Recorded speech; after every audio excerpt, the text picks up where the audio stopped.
If you're looking for the pulse of Tampa-based sports, Beckles and Recher is the #1 source. The new dog, raising up the bar. Intelligent sports talk in your own backyard. Ain't no competition, ask the fans why. Beckles and Recher got it by a landslide. Don't fret, microphone check, stand by. Yo, Fox, where they at? All my two favorite guys. Here they go. Here they go. Here they go. Here they go. Here they go. Here they go. Here they go.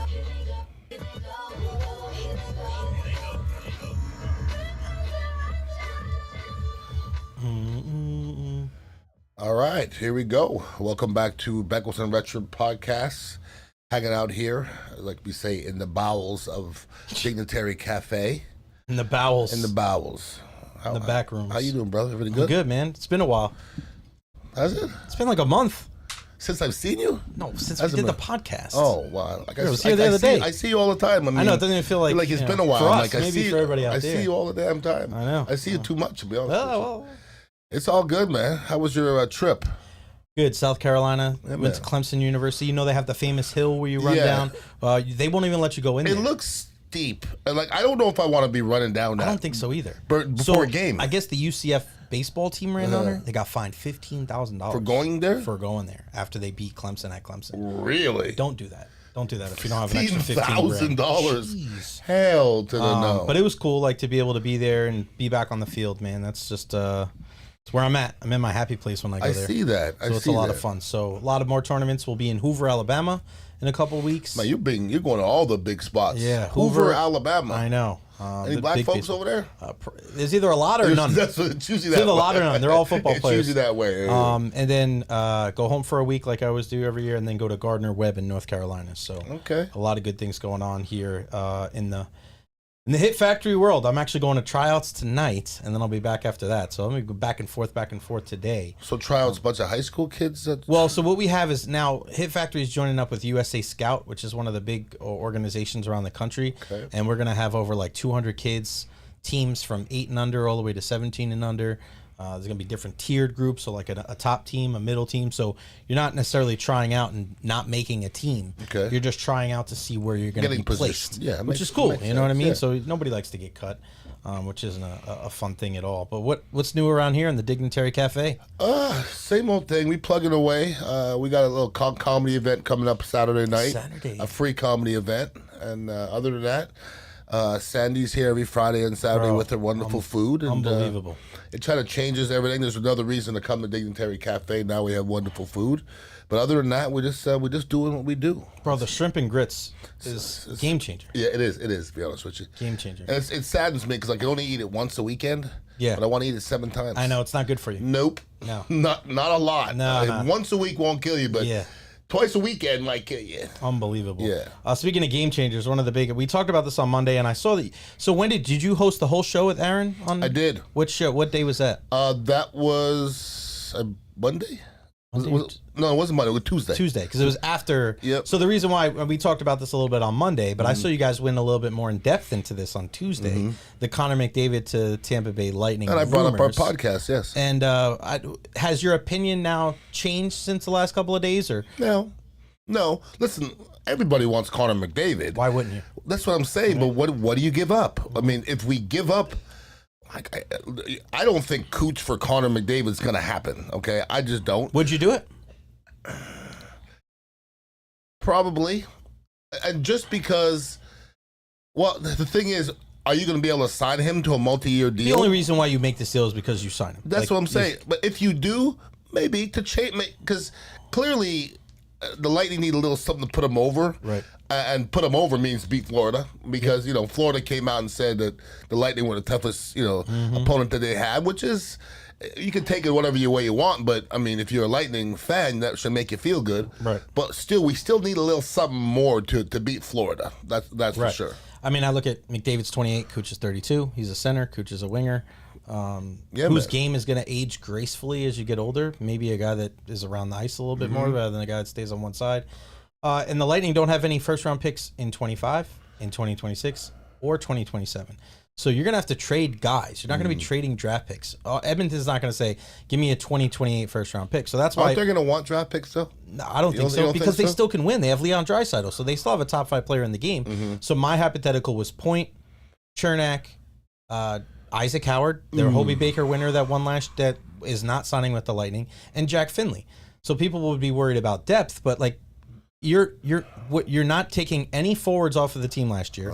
You're taking a defenseman out that's making $5 million that has a history of concussions, and you also have 2 right-handed defensemen waiting in the wings in the AHL. One guy, Max Crozier, who didn't play that much last year, but he played 3 playoff games the year before and looked really good. So like depth is not my concern at all, and that hypothetical is $15 million going out, $12 million going in. So you're going to even get $3 million back from the McDavid deal. Now that's before his price will go up a little bit, but the first time in how many years the salary cap is going up in hockey, which we see in every other sport except them. So, I mean, I just think if it's there, I think Julian Breezeball will be a guy to find the way. But this whole thing of like it would ruin their depth and it would ruin the future, not even, because you can't give up any more of the future. You'd have to give up players on this team. And in essence, if you're giving up Point for McDavid, I'm doing that 7 days a week. The only thing that scares me with that is, in the past, the reason why the Lightning haven't advanced was, lack of just being grimy. Chernak, man, I just like that. You know what I mean? But you have to give up something to get something. I understand. So that's the thing is like everybody, you want them to be tougher, but I think you need guys that can score. Let's not forget, as much as everybody wants to talk about being tough, Nikita Kucherov has gone 15 straight playoff games without scoring a goal. Whoa. 15 straight. Nobody wants to bring that up because everybody's like, oh, you're talking shit. But it's like 15 straight games. The last 2 postseasons against Florida, nada, zip, zilch. Everybody wanted to get rid of Stamkos, but he was one of the guys that scored in, I think, 3 of the 5 games 2 years ago against the Panthers. So you have to, and I want to ask you this question before we move on to something else. Do you feel like at times in sports, teams or fan bases hang on to that 1 year too long? Because I feel like with the Lightning, everybody's like, well, we have this guy. We won the cup then. Beck, it's Point, it's Kucherov, it's Cirelli, and then now Gord because they brought him back. 4 of their 12 forwards. Only 3 of their defensemen. So it's like there's more than half of the players on this team that aren't even Stanley Cup winners. So why are we so worried about a team you need a new recipe? Those ingredients are gone. Do you feel like in sports too many teams look back at that one team and go, I want to recreate that, rather than going forward and trying to build a new team? I think fans should concede to the organizations when they're listening to their decisions in general, okay? For the most part, like, if you ask anybody in the Lightning organization if they want to keep Stamkos, of course they want. Of course they want to keep Stamkos. Okay, in a perfect world, Stamkos would still be here, but it's not a perfect world. Okay, you have to make some decisions. People start to get older. Could we have used Stamkos last year? Sure. Would he have been more valuable than Gensel? I don't know about that. Okay, so you have to make some decisions, and sometimes you have to go a different direction. Listen, the Bucks have to go a different direction with Warren Sapp, John Lynch, Derek Brooks. You think they wanted to? In a perfect world, Derek Brooks and Sapp and Lynch would have been a perfect world, would have ended their career here. Doesn't work that way always. And if you look back at it, wasn't really a bad move. It really wasn't, because I know John Lynch went to a couple other Pro Bowls when he went to Denver, but I didn't think he played at that level. I don't think he did. You have to make some choices, and I think the average fan takes things too personally. Like, oh my God, that's my guy. I've been wearing his jersey forever. That's not the angle that organizations look at things. They really don't care. I posted the video of what my hypothetical was. It got over 127,000 views on Twitter. And I had a large chunk of people say that's not enough for McDavid. And then I got a large chunk of people saying that's an overpay for McDavid. So that probably means it's probably right on, right? Good. Pretty close. But then people get so upset. They're so upset. You're a joke, blah, blah, blah. I'm like, it's just a hypothetical. Yeah, but people get personal regardless. But that's what I'm saying. We're at the point where fanatic, obviously fan is short for fanatic. And then we see a situation like we saw last night with Ketel Marte, who's the Diamondback star, unbelievable player. His mom passed away in a car accident. And during a pitching change yesterday, he's like bawling because one of the fans says, I just got a text message from your mom. Like, we get to a point where these fans get so empowered to say and do whatever they want, whether it's Twitter tough guys or internet gangsters or just there's got to be some kind of line, doesn't there? Well, I mean, I know you brought it up recently about the ice throwing. There isn't a line, though, Jay. There isn't. No, I'm not saying I'm not saying there is, but I'm saying there should be. In America, I don't think there's a line. You can really say anything you want, okay?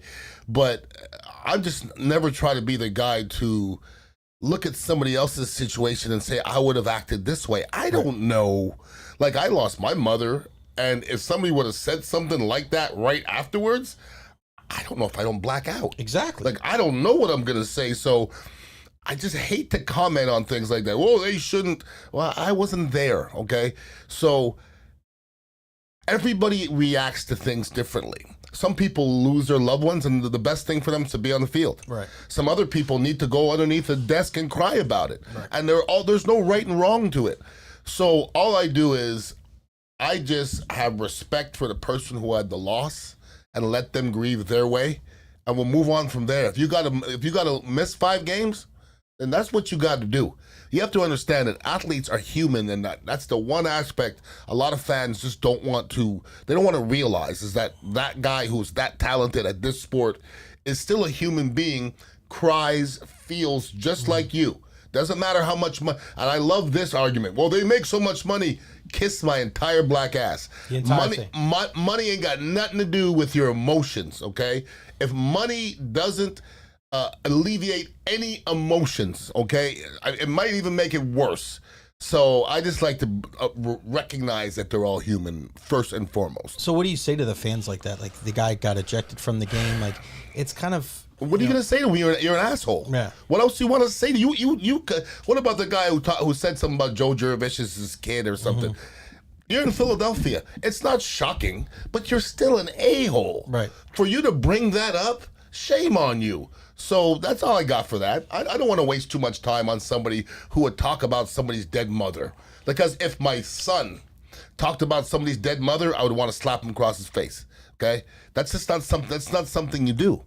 That's something that you're flawed inside. Mm-hmm. If you would make somebody try to bring that up and relive that, something so fresh, I'm not a fan. That's kind of, I guess, the slippery slope when it comes about sports, because you want fans to be invested, you want them to be excited, you want them to be committed, right? You want a rabid fan base. Nobody says rabid fan base in a bad way, right? But then you have situations like this, like there's, you add alcohol into it, like. Mm-hmm. Some things like this come with the territory, unfortunately. Sure. Is it ever going to change? I don't know if it ever is. Well, I don't think life is going to change, Jay, to be honest with you. Okay, remember Will Smith when he slapped Chris Rock? How could you forget? Everybody knows that was wrong, right? Mm-hmm. Can you say that you'd never do it? How could you? You don't know the situation. Exactly. We don't know what Will Smith's situation is. What if Will Smith's situation is that everybody in Hollywood for the last 5 years has been calling him a little bitch and talking about his wife and this, that, and the other, and you're sitting there in the chair. Listen, I will sit in the chair and you would say less than that about my ex, and I'll stand up and say, watch your mouth. Okay? Mm-hmm. So Will Smith sat there and took it, and he just erupted. Was it right? Of course not. But I've swung on people. I don't know if it was right, but it's what the hell my emotion was at that time. So I'm just not going to look at... Listen, I know Will Smith would like to take it back, okay? Because you don't think of the ramifications as you're doing it. No, hell no. But in other ways, he was just like, okay, well, I'd like to take that back, but I'd still let everybody know, watch your mouth. Okay, so I'm not a bitch, and watch your mouth. I love where there's been UFC fighters in the past where they've met up with bullies and told them to meet them at the gym, and the bullies came to the gym and they beat the shit out of that guy. I love that. I feel like we need more of that. I'm okay with that. There used to be a show called Bully Beatdown, I think it was. Okay. And it was on MTV. And what they would do is they'd have kids, because they were younger, and they would bring their bully there, and they would fight an MMA guy, and they would get $1,000 if they lasted like 5 rounds with the guy, and the bully never won. Never. Except one time. There was one time when the guy, I forgot what happened. I think it was like a submission or something, but pretty much every other time the bully didn't win $1 and just got his ass beat on national TV. Because it was all like UFC guys, not even like normal MMA guys. We need more of that in this world. I remember when I was at Indiana, and I was back home in Montreal. I was playing at Indiana. So, I was 6'1", 300 pounds at the time, in pretty darn good shape. And I'm walking from my mother's house to a little corner store, and somebody goes, hey, Are you eating Beckles? I go, yeah. He goes, you remember when you beat me up on the bus that time in 5th grade? I'm like, nah, I don't remember that. He goes, well, I should beat you up right now. And I go, what part of what you're looking at would think that you could beat me up? And he just looked at me, and he looked at my demeanor, and he looked at me and goes, yeah, well, I should. I go, you can't beat me up, bro. No. And he just looked at me and he walked away. No, I mean. You really don't remember beating that kid up? No. But in 5th grade, I probably didn't beat him up. I probably bullied him a little bit. I didn't get in that many fights. Were you a big bully? Were you a bully growing up? I don't say I was a bully. There's other people. I was a sophisticated bully. Oh, you mind fuck people. No, but yeah, I was the kind of guy I would stand by the place where you buy those ice cream sandwiches, and I'm like, hey, come here, let me get a quarter. So the guy's like, no, I don't want to. Let me get a quarter, dude. Come on. And he gives me a quarter. But then after that, because I got my ice cream sandwich, I'm happy now. But now, when that young man, who I know who he is now, when he has a situation, come to me, I'll take care of you. So I got a little mafia in me, you know what I'm saying? You would protect the guy then after that. 100%. Oh, okay. I mean, you got to pay for the service. You got to pay for the service. Pay for the service. Exactly. I like that. That's not bad. It's all good. One of the things I know a lot of people like is Tight End University, TEU, where they meet up, and it's getting even bigger and bigger, and the list is great of how many tight ends are there. Travis Kelce, George Kittle, and Greg Olsen have put this on for the last couple of years. Kate Otten was actually there for the Buccaneers. They had a concert last night with Taylor Swift. I mean, this is pretty cool when you think about how tight ends can get together, current and former, and there's that brethren, right?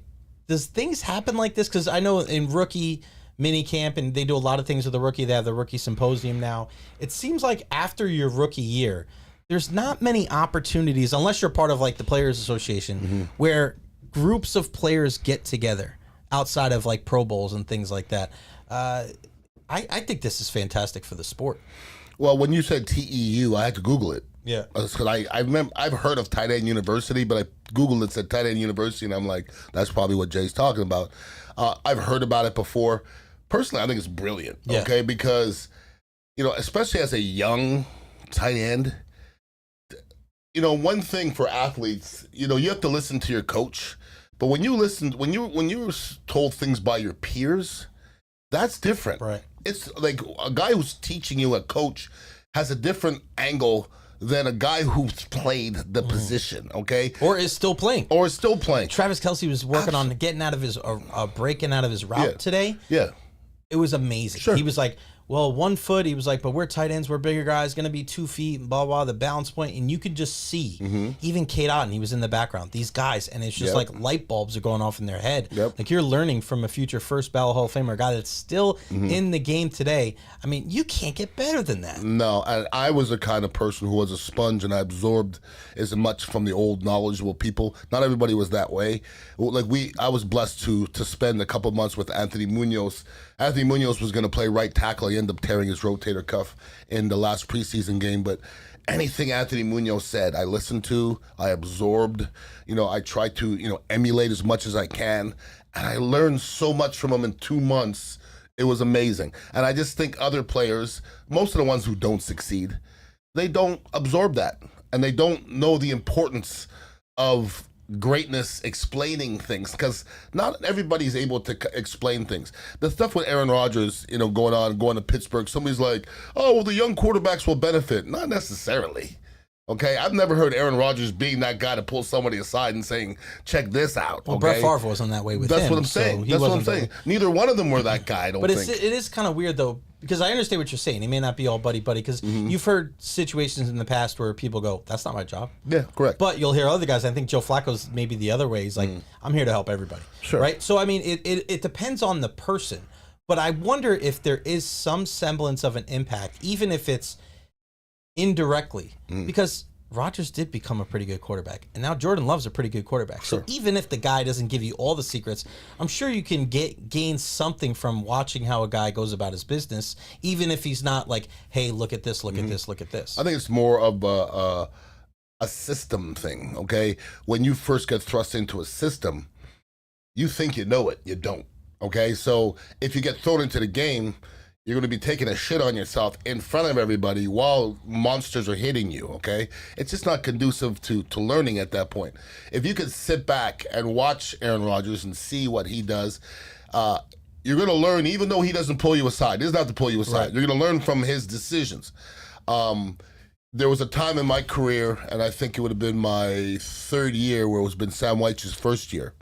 I hurt my knee in the off season, and I had osteochondritis dissecans. Jesus, what is that? It's a condition in your knee where you have a deadening piece in your knee where they have to go in and drill holes, and I was on crutches for 6 weeks. So in essence, I missed all of training camp, and I missed the first 6 weeks of the football season, okay? I don't think I've ever improved that much, period, just from me not playing. Right. Me not playing, because I would consider myself a student of the game, and I cared about the X's and O's. I became a coach. I went to every practice. I watched. I was pulling guys over and go, "You got to be doing this." And so I kind of. How many years into the league? My third year. So I was still have a lot to learn. Your third year. Yeah, but still, you had your feet wet a little bit. No, I had a great second year, and my third year, I'm there, and I'm not on the field, and I'm watching you start to understand how important the minutiae is. Okay. Why is your coach harping on steps? Why is your coach harping on hands? Why is your coach harping on angles? Why did he not make that block? Because of the stuff that your coach is harping on. And then when you realize, trust your instincts, okay? Learn it like it's second nature, then trust your instincts. You're gonna succeed. But you can see things when you're not playing that it's hard to see when you are playing. It really is, okay? If you're always at bat, you're always at bat, and you're swinging, it's different if you're sitting watching somebody else, okay? You're like, that's why they make the hockey players sometimes go up in the press box and watch the game from up there. It's so much the bird's different. Eye view. You can see things unfolding, and when you're watching a film in a different, you realize, okay, you know what's important in football? Everything's important. It's important what the center has to do, tackle has to do, where the running back's going, and when you start to understand. And I played with guys that a coach would give a test, and guys would fail the test, okay? A written test. If you fail a written test, you can't play in the NFL. Because when you're on the field, things happen real fast. I got to a point where if you said, Ian, who does the running back block on 72, I knew who he blocked. If I know who the running back blocks and who the tight end blocks, who the tackle blocks, who the center blocks, I'm never going to not know who to block. Right. So the more you know, the better. And I think anytime you have that ability to learn like that, it's just, it's recognition. It goes a long way. It's funny because I was coaching yesterday on the field, and some of the guys that, I like this team that I'm coaching now because it's a bunch of guys that are going into their senior year, and I don't know if any of them have a guaranteed spot. And I told them this summer is the most important summer of your baseball career. You want to play at your senior year, you want to play in college, you got to put the work in right now. And I go, you guys have talent, but you don't focus on the fundamentals. I said footwork. That's what we did yesterday. Guys didn't know what their footwork. I'm like, right, left, glove down, move the same way every single time. We got a first baseman, Shane Rupp, and he's a beast. He's a beast. And I go, your footwork is just terrible. Focus on your footwork. Get your foot down. And he made some of these throws, and he looked up, and he gave me this look like, wow, like, damn, I can't believe that I was able to do that. Sure. And I think it's like that at any level, because sometimes you get away with just natural ability. And I think if you lose the fun, that's the difference between good and great teams. It's the detail, right? What do we see from some of these guys? From the best of the best of the best. They don't just roll it out there. Yep. Why is Kucherov so good? Because he takes 5 days off and then goes right back out there. They said Ichiro took a day off. Pujols took a day off. Those guys, the hardest workers, the smartest workers, those guys that put that effort in, I mean, that's what really sets you apart. Wherever your level is, if you want to be at this level, mixing it up with your talent, I mean, it always goes to the work ethic, doesn't it? It does. It's want to. It's knowledge. But here's something that I'm going to let people know, okay? When you talk about greatness, and I've been around greatness and I've watched greatness, nobody has ever been great that hasn't been fundamentally sound. Right. Ever. In any sport. No pitcher, no hitter, no offensive line. You know why Tristan Wirfs is great? Not because he's thick as all outside. Right. It's because his footwork is immaculate. His hands are immaculate. He's also strong as a house. He's also able to jump out of a pool. Those things are good. But if his footwork wasn't good, he couldn't block T.J. Watt. Right. He just couldn't do it. So it always comes down to the fundamentals, and all the ones that did it before you will tell you what's important, and your coaches are telling you that every practice as well. And you just got to stay on it too. I mean, these 100%. Guys don't ever let up. Nope. Which is good. I'm a huge fan of that. I'm seeing people hit me up now like, oh, your trade proposal's getting crazy on the internet. Catching some waves, huh? There you go. Connor McDavid's probably not. Waves are good. But yeah, that's not a bad thing. Not at all. We can say that, but it's not impossible. What? Like Connor McDavid, you say, where would you want to go? Yeah. Boy, if you're leaving Edmonton, I get leaving Edmonton. I've never been to Edmonton, but I've never seen any great pictures of Edmonton. Boy, Tampa Bay looks appealing, bro. And let's not forget, too, Four Nations just passed. Who was the best player on the team? Connor McDavid. Who was the coach of Canada? John Cooper. You're telling me that there's no way that he leaves the Four Nation and goes, I don't like John Cooper. I don't want to play for him. Why would he? But that's what I'm saying. I've like, never heard anybody really helps. say that. Yeah, of course that it stuff helps. If you have an opportunity to go somewhere, you're going to a place with no state income tax. You're going to a place with Andrei Vasilevsky and Victor Hedman probably, and John Cooper. I mean, it's not as far-fetched as people would say. And if people are getting their panties in a bunch, I guess I did something right. This kind of parlays into one of the final topics I wanted to talk about. Our old boss, John Momola, wrote a story for Barrett Sports Media today about how sports can reclaim the attention it once had. And he brings up the point because up in Philadelphia, their radio station 94 WIP said the top 11 athletes in Philadelphia right now, and they didn't put Jalen Hurts on the list. And top 11? Yeah, and he didn't even make it. Oh, come on. Which is crazy. I went, whoa. So you can tell me 10, what? And the 10 top athletes in all of Philadelphia? Right now. How is Jalen Hurts not top 5 on the Eagles? How is that possible? It's crazy, man. But with that being said, what they're saying is that trying to see if I can find the list here. I don't understand why Jalen Hurts is that guy. Like, he's now that guy. He's what? No. There's always a guy like that. But I'm saying, though, he's a guy that people don't really think is good. And I'm like, what part? What part of not? Because I picked Jalen Hurts out of college. I thought he just had that winning ability. And I don't know if Jalen Hurts can spin it like Mahomes or spin it like Herbert. But he's a winner, bro. I'll take Jalen Hurts every day. And this is a guy that stuck with it, right? Stayed there, didn't transfer the first year, staying there with Tua, learning. And, he didn't run away from... any of the difficulties. But the article is saying that, sports radio, and you and I have been involved with for such a long time, is that, it doesn't have the same kind of edge that it once had. And for sports radio, one of the things that I guess what John's saying in this is the attention when there's beef. And there's a beef between hosts, or there's people that are battling, and there's just kind of controversy, or there's just anything to kind of ruffle the feathers a little bit rather than just regurgitating what happened in last night's game. And you've seen it, when it comes to radio wars and radio beef. Do you think that's one of the things that can help sports radio get back to, I guess, the days where, we saw it 10, 15, 20 years ago? Or do you think it's just a different time now? Well, I've seen radio beef, but very few situations have been in sports radio. It's usually in talk radio. And all the years that I did sports radio with you and with Ron, I can't really think of a beef that we had with anybody, especially local or national. Every once in a while, somebody will say something nationally, we'll be a little upset about it, but I don't really care, to be honest with you. And I definitely don't care enough to have beef. If you have an opinion, good, go ahead. I'm just not getting personal with anybody. It doesn't say anything that's not personal to me. If you say something about your team, even if you say something about my team, I couldn't give a rat's ass. Yeah, but I think it has to go personal. That's what I'm saying. Right? That's what I'm saying. But I think that rarely happens in sports radio where people get personal. Because to me, this is my thing. If you get personal with me, and I've had some people get somewhat personal, I told them off the radio, watch yourself now. I'm not going to put my hands on you, but just watch yourself because that's not where I come from, okay? And that was it. But wasn't there beef with like Big Dog and you and Ron back in the day? Well, I don't know if that was beef though. It was just. But as a listener, do you think people are interested in that kind of stuff? Well, the thing is, that's my question. Do you think if you're like, ooh, even when we were joking that one time with Aaron, everybody was like, oh, what's it? And he was like, I don't want to do that. I don't want to have anything to do it. And I was like, oh, we're just having fun. But people they kind of like. Remember, you were there. Well, you weren't there, but you remember when. Big Dog and Ron were getting into it at the sports debate, and people were like, "Oh shit, here we go!" Like people like that kind of stuff. They do. As far as beef in-house, I don't know if that's productive. Okay, because why do you want to be beefing with somebody who's on your team? I just don't think it's productive. But is it a team though?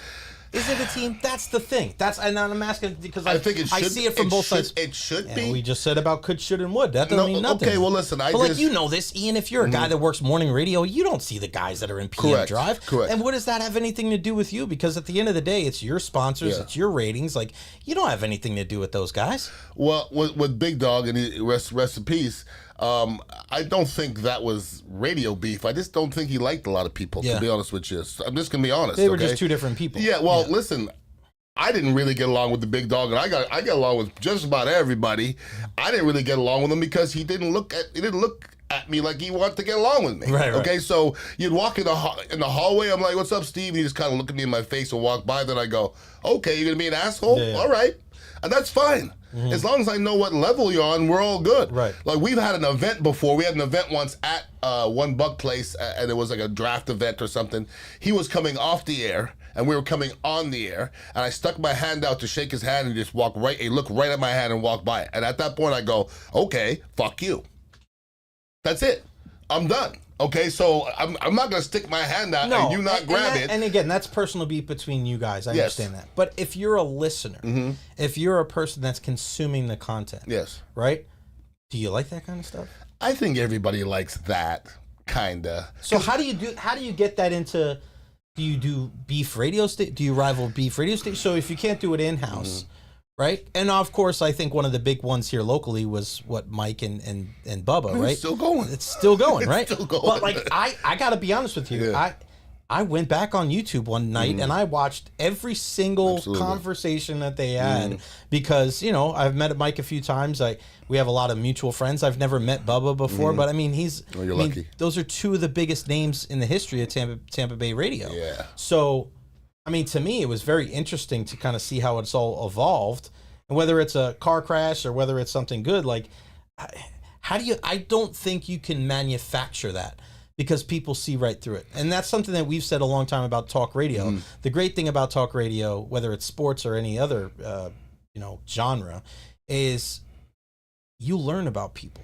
Like you learn about my grandma, you learn about my dad, you learn about all these different people, right? We're not, and no disrespect to our friends in the music side, but it's 90 seconds, 3 minutes, in and out. You're not really learning about, Ian Beckles. You're not learning his backstory, where he went to school and things like that.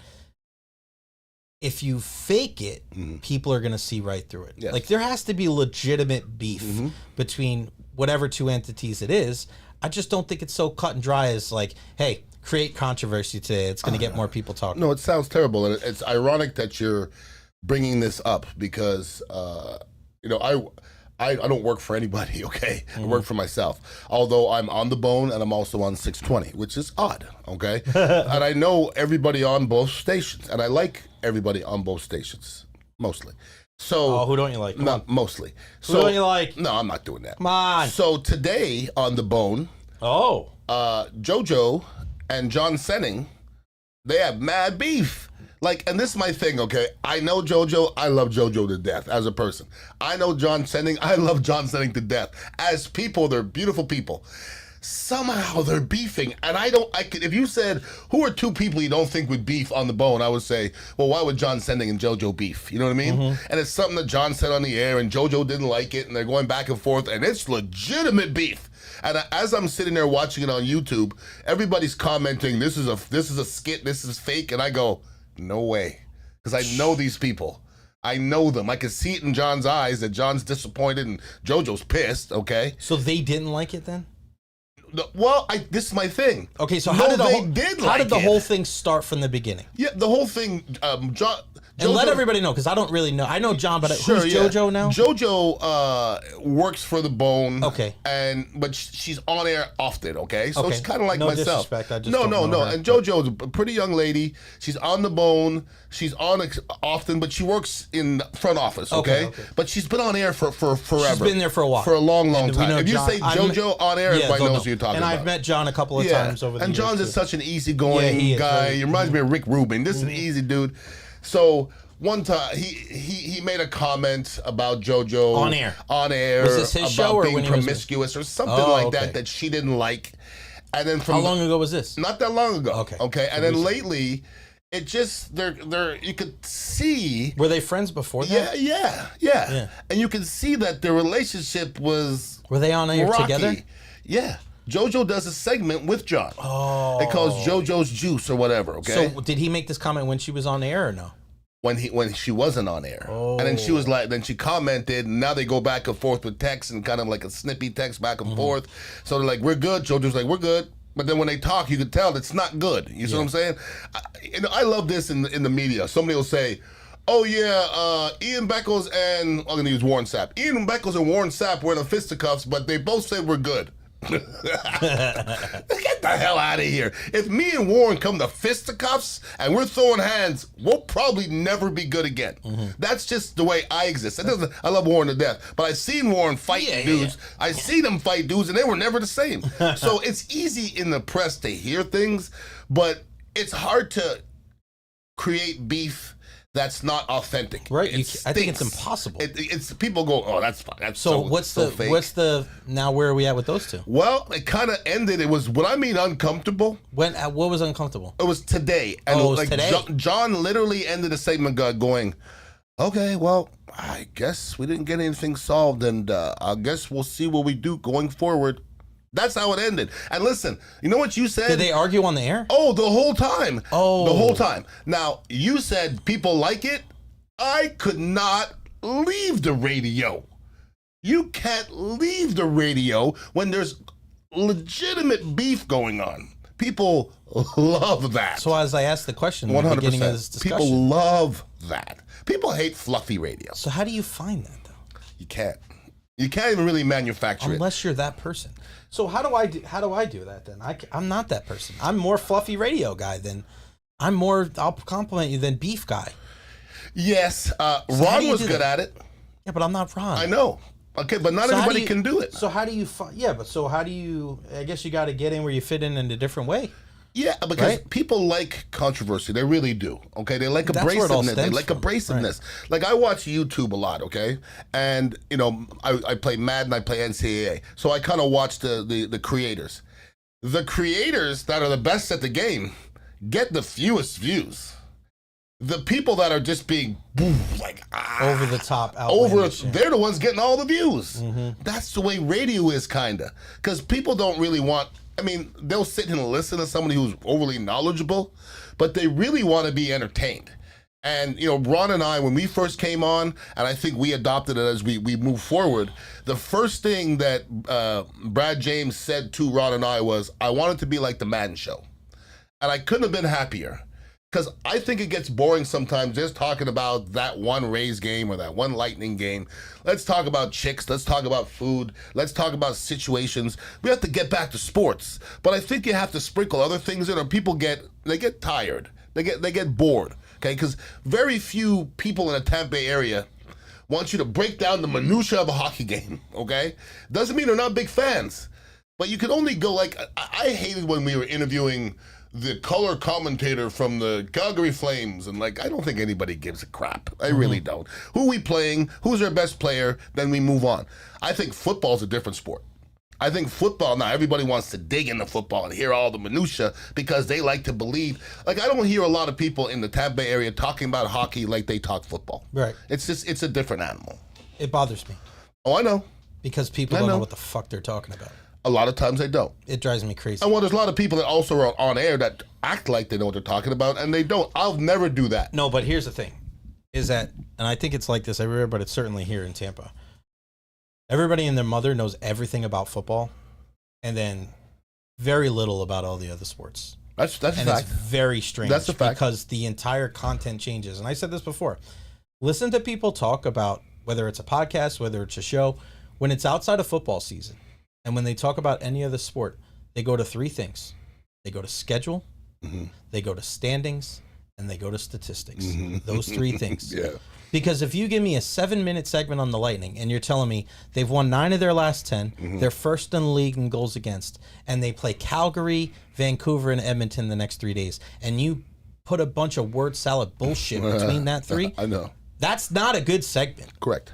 That's not telling me that you know. And I'm with you because I think that's where you and I had a really good thing with our show was that we talked a lot of sports, but definitely more sports than you and Ron did. But I think we were able to sprinkle in games and food and music and, having like somebody like Jada in, and having Ric Flair in studio. Like I think about all the guests that we had. Sure. I mean, that shit was a lot of fun. Yeah. And I feel like it was a missed opportunity for DAE. To be honest with you, I don't think we ever got the support. I think with what our show could have been if we had the proper support, I think it could still be on air right now. Well, it's crazy to me to think. And again, first day of the show, everybody's like, "I wish somebody else was on air at this time." Should you tell somebody that before they crack the mic for the first time ever, an afternoon drive as part of a show with their name on it? Terrible management, in my opinion. And when you see after and before the impact and the support that other people got and we didn't, and it's not sour grapes, it's just facts. Sure. Because I was there after you, and I still have my name on a show, and it's just facts. It's not even an opinion. No. But you sit there and you wonder, like, man, if we did have the support, because I feel like the premise of what our show was about was something I think a lot of people were interested in. I think so too. And you're right. I mean, now that I look back at the progression of it, we didn't have any support, and I think crazy. And I think one of my feet were out. They knew I was on the way out, so that's the way they're reacting. And I thought what was great about our show, and maybe what Ron and Ian lacked, and I thought Ron and Ian was a great product for a while. But what Ron and Ian lacked was at the beginning, me and Ron used to butt heads, okay, and we used to debate, and it got to a point where he didn't want to debate anymore. He just didn't want to. That's not what he wanted. So I don't think we benefited at times with the knowledge that I had, because I think on our show, I will concede to you in hockey and baseball. Done. Concede. You know more hockey and baseball than I know. I mean, I'm not going to debate it. I know more football than you know. Now I think I would concede to you every time. I appreciate that, but the thing is but I did. That's the thing is that's what I'm saying. We don't just say it now. Yes. We didn't just say it then. We actually did that, Correct. And I would set you up for like 100%. What is this beef is happening in Carolina? If this happened when you were in the locker room, boom, and then you would have 6 minutes to talk. And I don't think Ron liked to do that because I think he thought that was saying that I had more knowledge.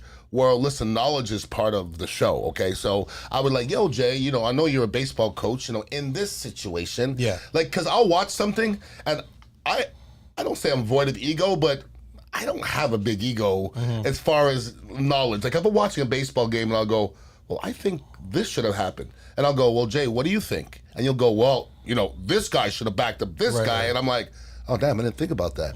I don't want to say you're wrong because I know you're right, but not everybody could put their ego aside to ask somebody and admit that they know more than them, okay? I think that helps a show going forward, and I thought that's what we had in the back pocket. Because people read right through that, too. Yeah, they know, and I said something on the air last year, and Braden Coburn, he was like, hey, I saw what you tweeted out, and I disagree with you. And I'm like, let's talk it out. Yeah. And he told me, and I was like, I'm not going to ever sit there and be like, you're wrong. You're an NHL player. Like, we talked about it. He goes, I see where you're seeing, but he's like, this communication here means that he was going to do here. That's why he was frustrated with him. And I go, yeah, that's why we're here to learn. You have to be open-minded to some, you're never too old to learn, man. Like, there's things that you can learn about football. I'm sure there's guys out there that know more baseball and hockey than me. There's guys that know more football than you.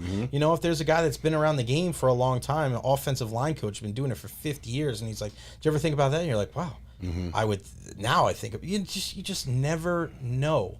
We talked the other day about our good buddy Paul Russo, his nephew Cole, who hit a grand slam. We after getting hit in the eye. Yeah. And we were talking about how bigger players wear their uniforms. And he goes, like, the body, how you look, like how your body looks in the uniform matters to some of these scouts. And Paul's like, Cole needs to wear his uniform where his belt is above his waistline, so that he looks like he's almost wearing a weight belt, rather than wearing the belt lower, because then his body almost shapes out like I'm like, bro, I've never even thought of something like that. But it's smart because scouts are always looking at guys' body type. Because if you look at Cole in a baseball uniform and you look at him wearing a t-shirt and shorts, he's like two different guys. But in a baseball, he's got like, he's just like, it looks like a little bit more of a, he wears a lot in his love handles, like he has roles, but he doesn't. Sure. But it's the way he wears his uniform. And Paul broke it down. I go, bro, I've never even thought of that. That's amazing. Well, one time I was up in the stands on the combine and I was sitting around scouts and I was just listening. You would think that they're checking out chicks. 100%. They go, check out the ass on this kid. Right. Like, check out the legs on this kid. I'm like, that's weird. But it's a big deal. Like, if you see Tristan Wirfs, you look at him and go, like, if Tristan Wirfs was just walking in the street and walking towards you, you go, holy shit. What the hell? Like, you're not walking on the planet looking like that. Not participating in something that moves something. Yeah. I'm the same way. Like, I walk into a room and most people don't know who I am, but they'll say, I heard this one. Who are you? Yeah. I don't know what that means. I go, who are you? Like, you can tell when people walk into a room. You can tell when people walk 100%. by. Like, I don't know what that guy does, but he's somebody. It's somebody, yeah. He's carrying himself a certain way. And like somebody like Tristan Wirfs, I can put myself in the same category. I'm not built like everybody. I'm not built like anybody. So when you just stick out. Baseball players, like if Aaron Judge walked in the room and I seen him in the room, I'm like, Jesus Christ. Yeah. Look at the size of that son of a bitch. I ran into Roger Clemens, I was like, you've got to be kidding me. Dude, look how big that son of a bitch is. Isn't that funny how with professional athletes though, like some guys they can walk by and you like not know who he is. And then there's other guys and you may not be like, you know who was like that? Remember Ty Domi? Yeah. Ty Domi was not a big guy. He was odd looking too. But his neck was the size of your shoulders. So even watching him, he was the shortest guy on the team, but you're like, you're something. Yeah, you're something. You do something. Yeah.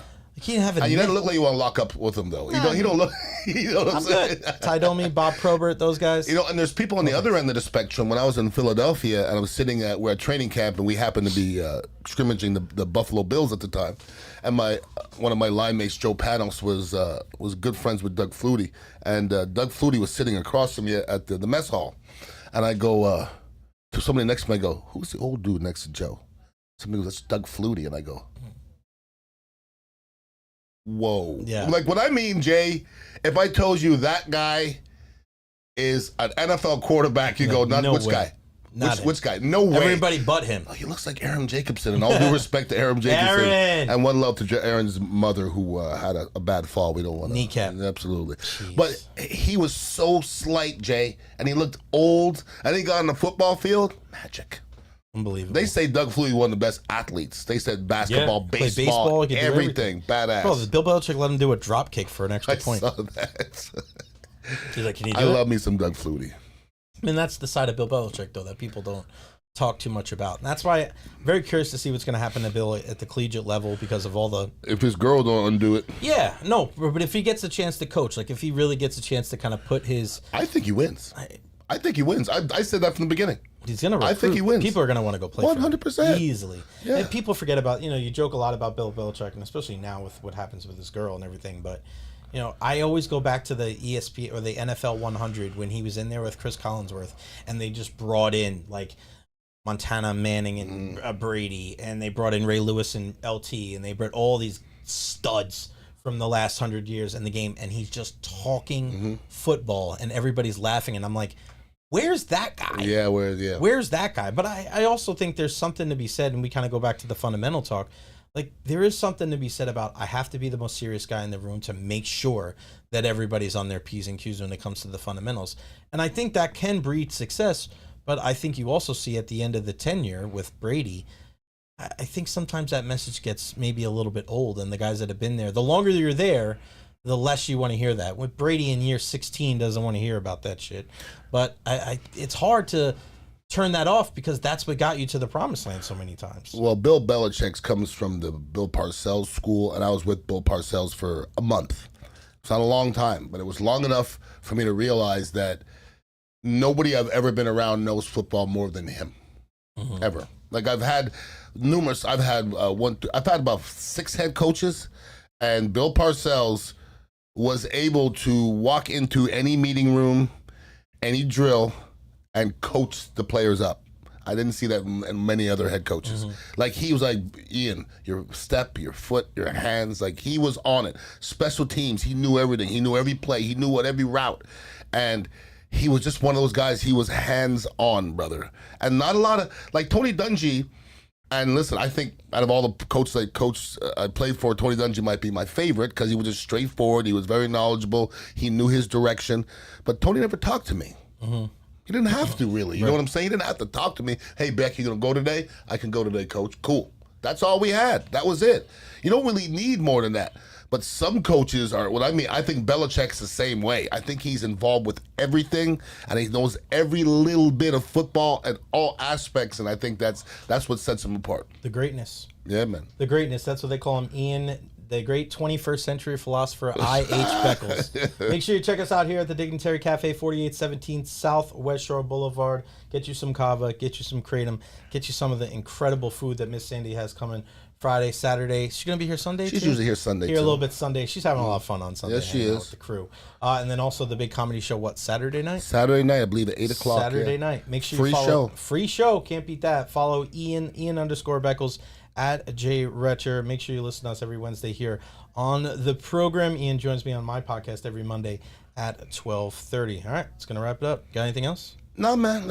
I'm ready to rock. He's ready to rock. Yeah, man. Big night tonight here. Huge night. Huge night. This is where we usually make that money. All right, we're out. I gotta hit the off. Deuces. Switch. Peace out. Off. Off. It can only be that easy.